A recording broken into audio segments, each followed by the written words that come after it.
हाय, आपके साथ मैं हूँ Surabhi Sharma. India TV YouTube channel subscribe करिए, बेल आइकन दबाएं।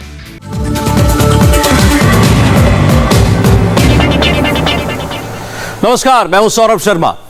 आज सबसे बड़ा सियासी बवंडर एक तूफानी दौरे के बाद मचा। प्रधानमंत्री आज 2 राज्यों में गए। 2 मुख्यमंत्रियों के साथ उनकी मीटिंग थी। प्रधानमंत्री मोदी ने दोनों राज्यों को 1000 करोड़ रुपए की मदद भी दी। एक मुख्यमंत्री ने प्रधानमंत्री को पूरा समर्थन दिया और दूसरे मुख्यमंत्री ने पूरी सियासत की। सोचिए, प्रधानमंत्री एक मुख्यमंत्री के लिए वेट करते रहे और सीएम ममता बनर्जी 30 मिनट के बाद तक नहीं आई। ममता बनर्जी प्रधानमंत्री की मीटिंग में आई भी तो देर से आई और एक फाइल पटक कर चली गई। इस खबर की मंत्रियों से लेकर मुख्यमंत्रियों तक, केंद्रीय मंत्रियों तक, बड़े बड़े नेताओं के बीच में आज जबरदस्त चर्चा है। लेकिन सही खबर क्या है? दिल्ली से लेकर कोलकाता तक हमारे रिपोर्टर ने इसकी पूरी तफ्तीश की।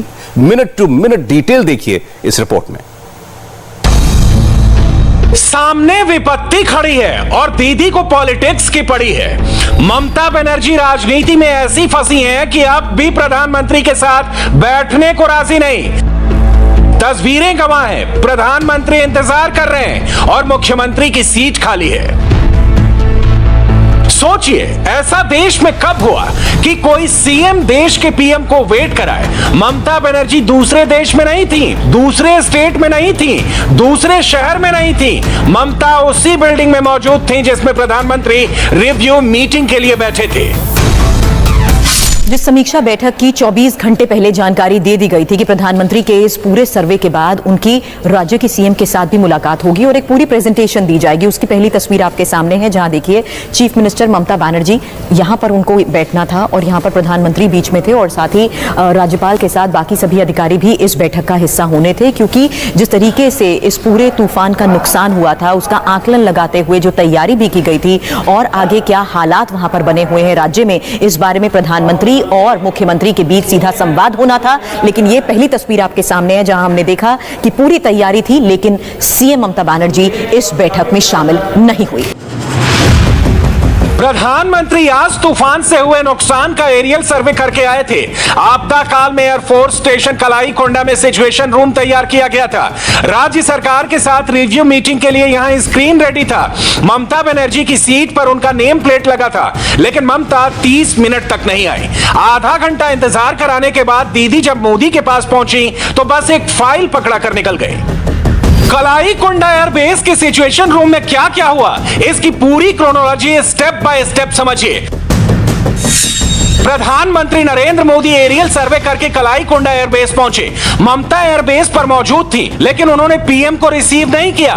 प्रधानमंत्री, राज्यपाल और 2 केंद्रीय मंत्री 30 मिनट तक इंतजार करते रहे। चीफ सेक्रेटरी और होम सेक्रेटरी प्रेजेंटेशन के साथ तैयार थे। प्रेजेंटेशन को स्क्रीन पर लोड कर दिया गया था। चीफ सेक्रेटरी और होम सेक्रेटरी ममता के ऑर्डर का इंतजार करते रहे।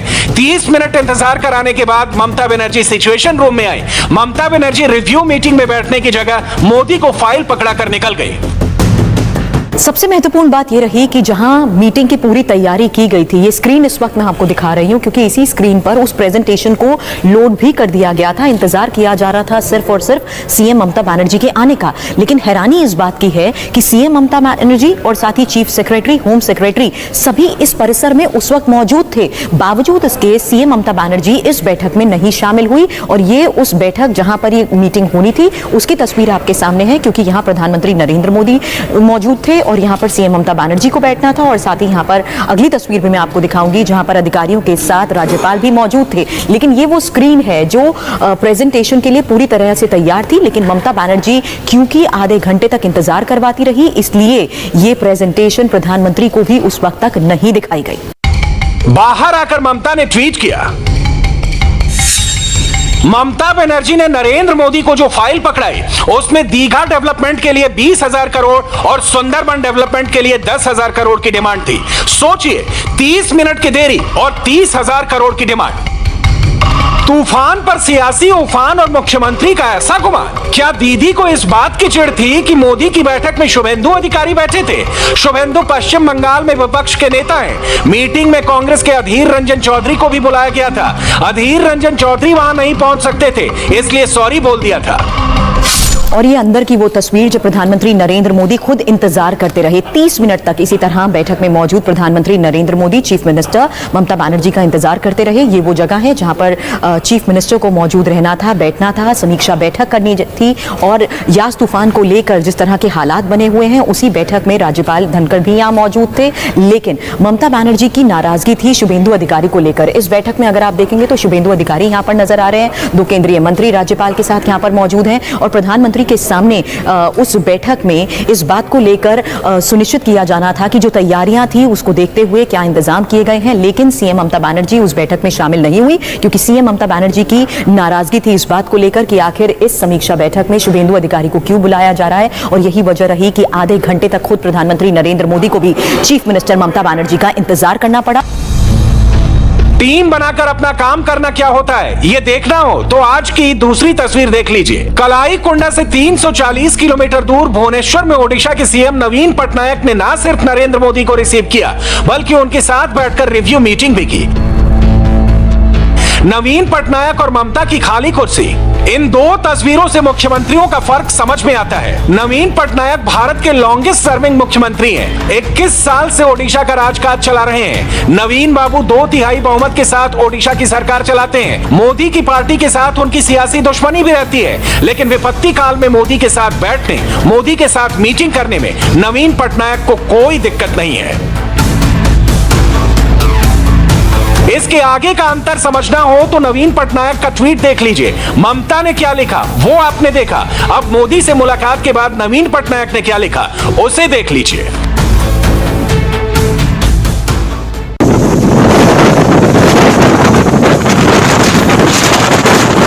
ओडिशा और पश्चिम बंगाल यास तूफान ने दोनों राज्यों पर कहर बरपाया है। जान माल का नुकसान दोनों राज्यों में हुआ है। नरेंद्र मोदी ने दोनों राज्यों के प्रभावित इलाकों का एरियल सर्वे किया।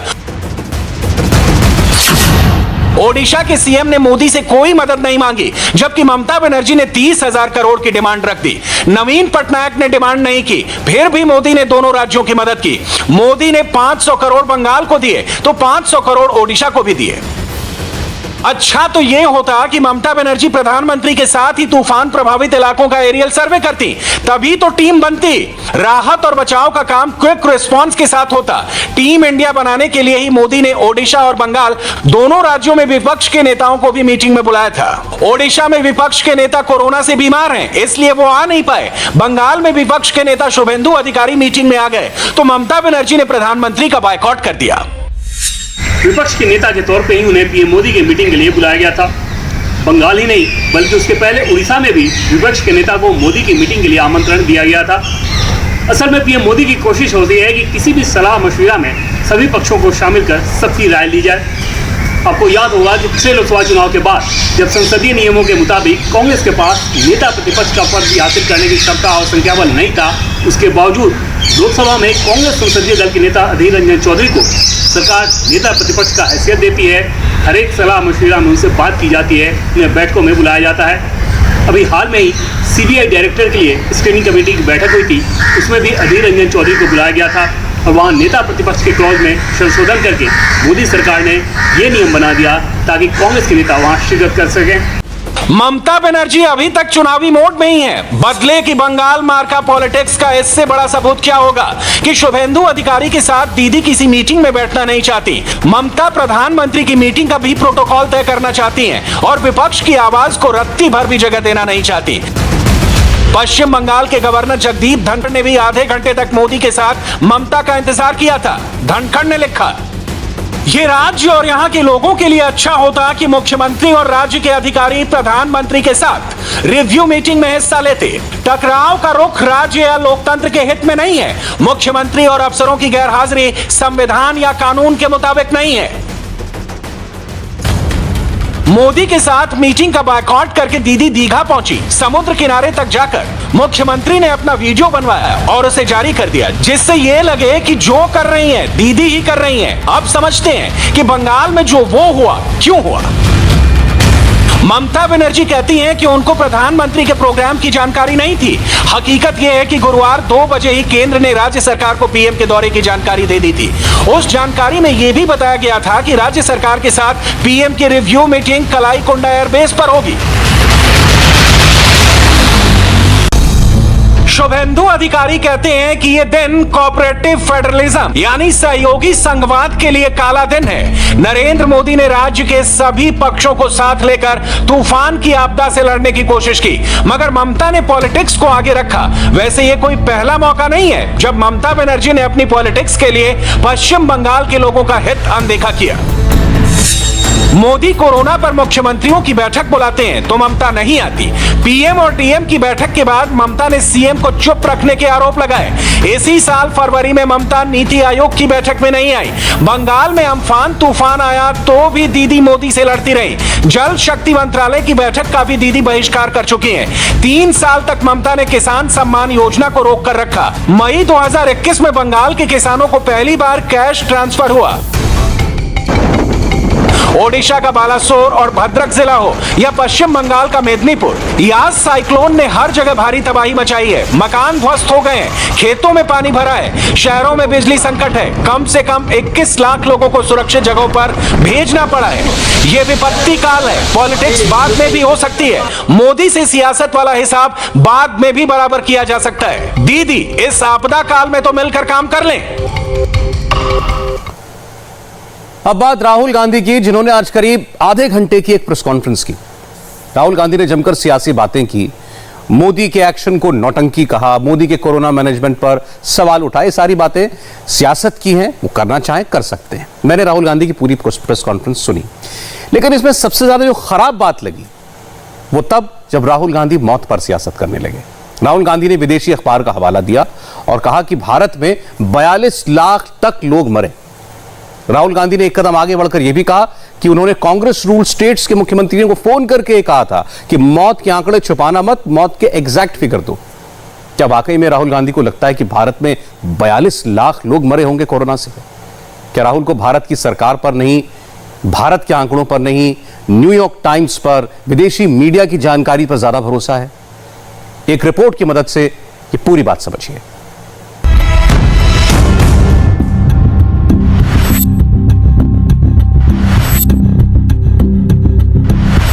क्या भारत में 40 लाख से ज्यादा लोगों की मौतें हो सकती हैं?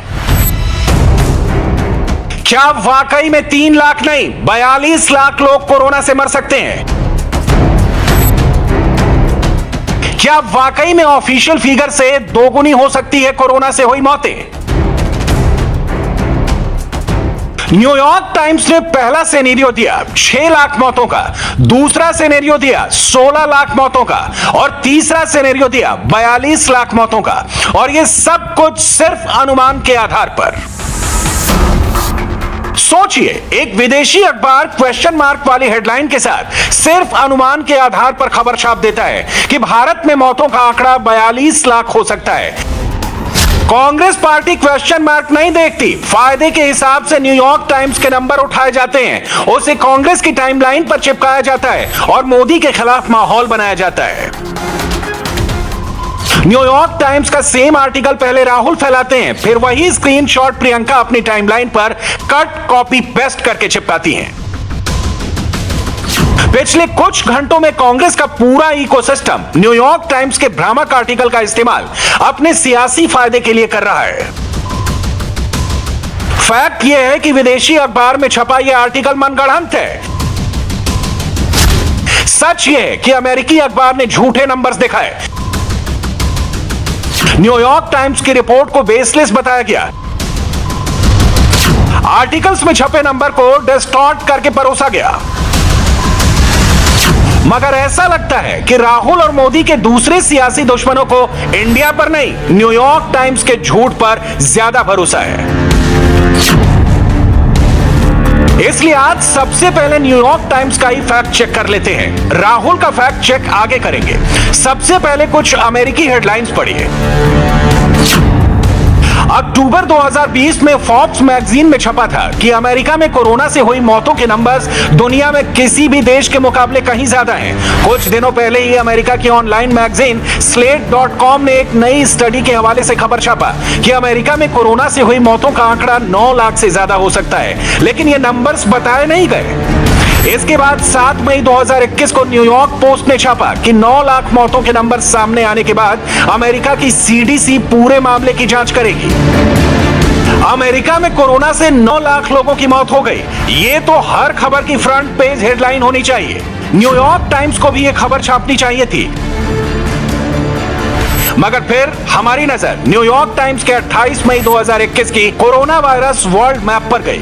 जब हमने इसके पेज को नीचे स्क्रॉल किया तो अमेरिका में मौत के फिगर्स 9 लाख नहीं 5,92,938 दिखाई दिए। सवाल यह है कि क्या न्यूयॉर्क टाइम्स अमेरिका के असली नंबर छिपा रहा है? जवाब इस ग्राफिक्स में है। जब हमने गूगल पर अमेरिका में 9 लाख मौत और न्यूयॉर्क टाइम्स लिखा तो रिजल्ट में यह दिखा। इसमें साफ साफ लिखा है कि आर्टिकल से 9 लाख मौतों का फिगर मिसिंग है और इन नंबर्स को आर्टिकल में जरूर इंक्लूड करना चाहिए। लेकिन असली आर्टिकल में नंबर्स 5,92,938 ही थे, यानी 9 लाख मौत की खबर मई 2021 के पहले हफ्ते में ही आ गई थी। मगर न्यूयॉर्क टाइम्स ने उसे अभी तक इंक्लूड नहीं किया है। न्यूयॉर्क टाइम्स के नंबर घोटाले का एक और सबूत यह भी है कि दुनिया के कोरोना मीटर में अमेरिका में मौतों के नंबर्स 6,07,726 हैं, जबकि न्यूयॉर्क टाइम्स में यह नंबर करीब 15,000 कम है। विदेशी अखबारों के फैक्ट चेक से इतना तो कंफर्म है कि अमेरिका से आई किसी भी रिपोर्ट पर आंख मूंद कर भरोसा नहीं करना चाहिए। मगर मोदी विरोध की सियासत ऐसी कि राहुल बिना फैक्ट चेक किए सीधे अपने ही देश पर उंगलियां खड़ी करने लगते हैं, मोदी को ही झूठा करार देने लगते हैं। Don't lie about the number of people who died. You're lying. No. You're lying. You're lying to the people of India. Rahul Gandhi 2 दिन से न्यूयॉर्क टाइम्स के उस रिपोर्ट को लेकर जिस प्रकार की राजनीति कर रहे हैं, ट्वीट भी किया उन्होंने कि मौत के आंकड़ों को लेकर जिस प्रकार से वो उसे इन्फ्लेट करके दिखा रहे हैं। अब मैं एक सवाल पूछना चाहता हूं, क्या महाराष्ट्र अपने मौत के आंकड़ों को सही नहीं दिखा रही है? महाराष्ट्र में जिस प्रकार से लगभग, जहां तक मैं जानता हूं, 93,000 से अधिक डेथ हुई है।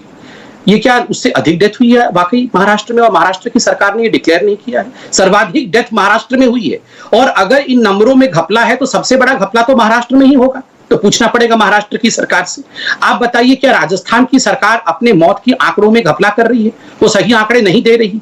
आप बताइए क्या ये आपके जो छत्तीसगढ़ का राज्य है, आपका जो झारखंड का राज्य है, वहां के मौत के आंकड़े सही नहीं आ रहे?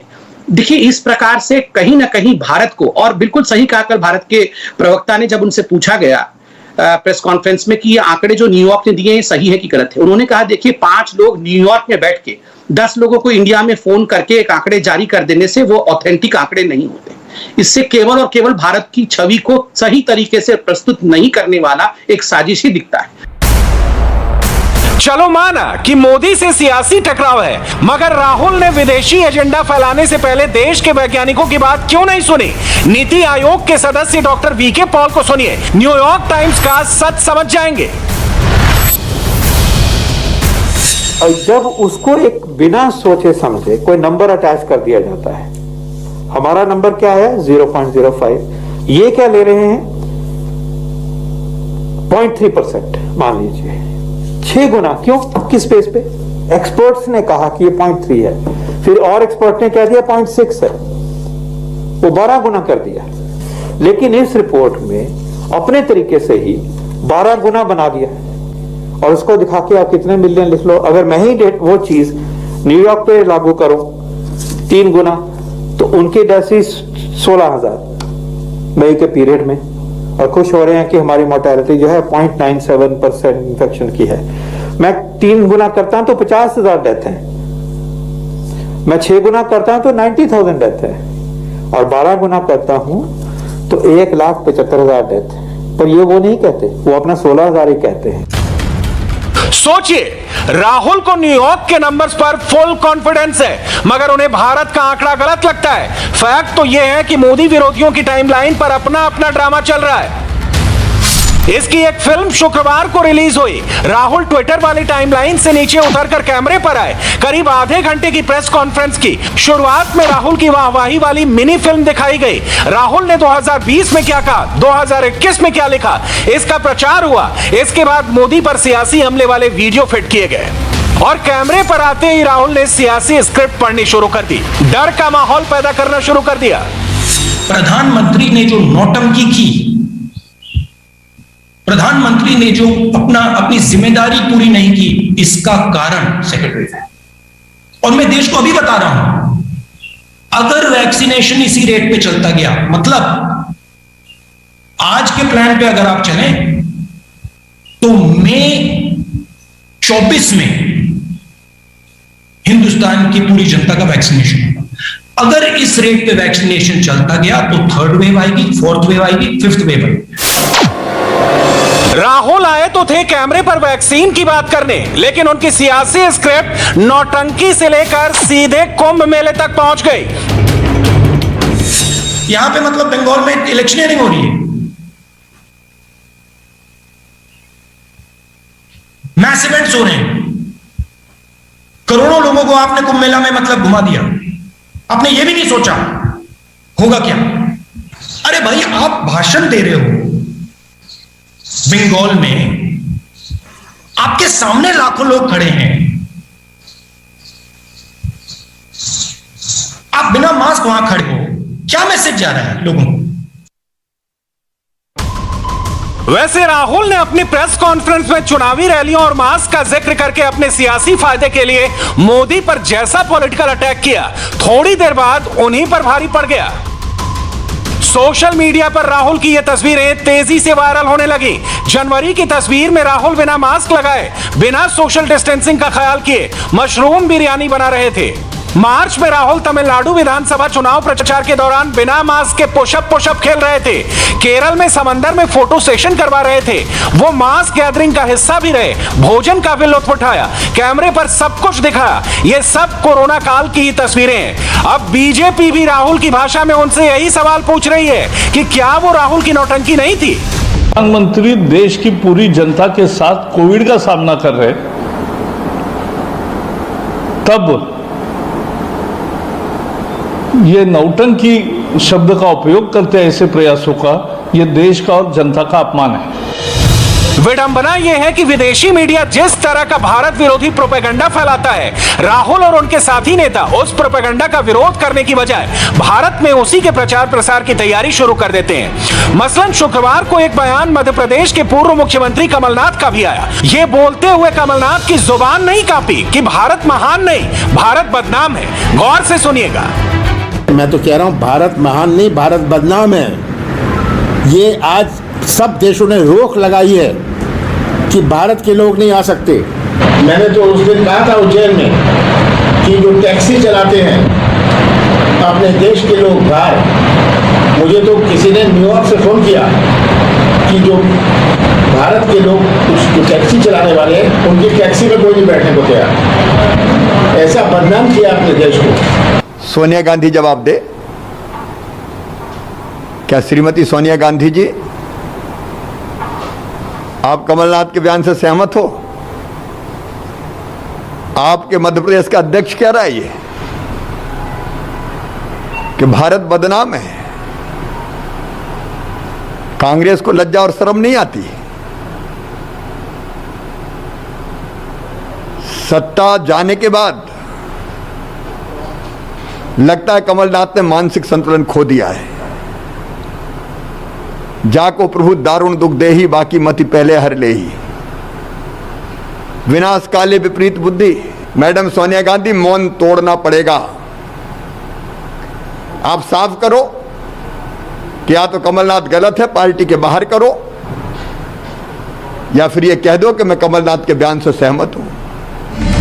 इस तरह के बयानों की क्रोनोलॉजी का सच कांग्रेस पार्टी के नेताओं की टाइमलाइन में छिपा है। कुछ कहने की जरूरत नहीं है, तस्वीरें आपके सामने। पहले विदेशी मीडिया फैलाता है, फिर ट्विटर पर राहुल और उनके साथी उसे घुमाते हैं और इस तरह देश को बदनाम करने की पटकथा लिखी जाती है। राहुल इससे एक कदम आगे निकलकर कांग्रेस शासित राज्यों के सीएम को फोन घुमाकर मौत के आंकड़े दिखाने को कहते हैं। सवाल है कि क्या राहुल न्यूयॉर्क टाइम्स की फेक न्यूज को सही साबित करने की कोशिश में है? कायदे से तो राहुल को अपने सीएम को यह कहना चाहिए कि कोरोना कंट्रोल करो, लेकिन राहुल का फोकस कहीं और है। हमारे मैंने अपने चीफ मिनिस्टर से पर्सनली बात की और मैंने उनसे कहा कि देखिए, झूठ बोलने से नुकसान होगा जरूर, बेथरेक सच्ची दिखेगी तो लोगों को डिस्टर्बेंस होगी जरूर, मगर रियलिटी को एक्सेप्ट करना पड़ेगा, क्योंकि अगर हम रियलिटी को एक्सेप्ट नहीं करेंगे हम वायरस को रोक नहीं पाएंगे। मैंने छत्तीसगढ़ चीफ मिनिस्टर से, बाकी चीफ मिनिस्टर से बात की और कहा, देखिए आप लोग सच्चाई रखिए, क्योंकि सच्चाई हमारा दोस्त है। और मैं गारंटी करके कह रहा हूं कि सरकार की डेथ रेट झूठ है 100%,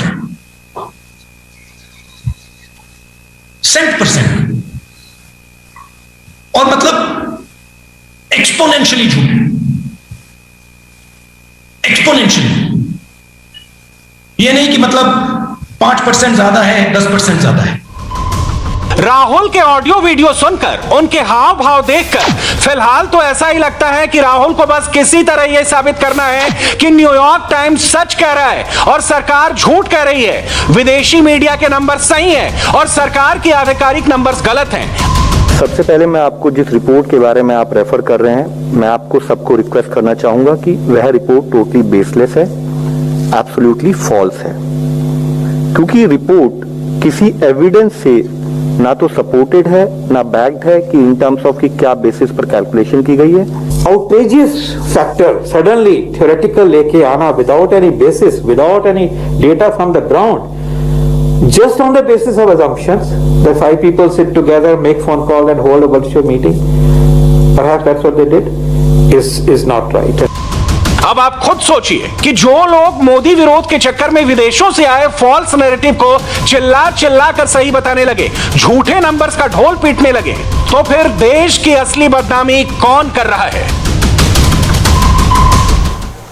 राजस्थान से एक ऐसी तस्वीर आई है जो हर घर के लिए डराने वाली है। ये पूरी खबर बस 4 मिनट के ब्रेक के बाद।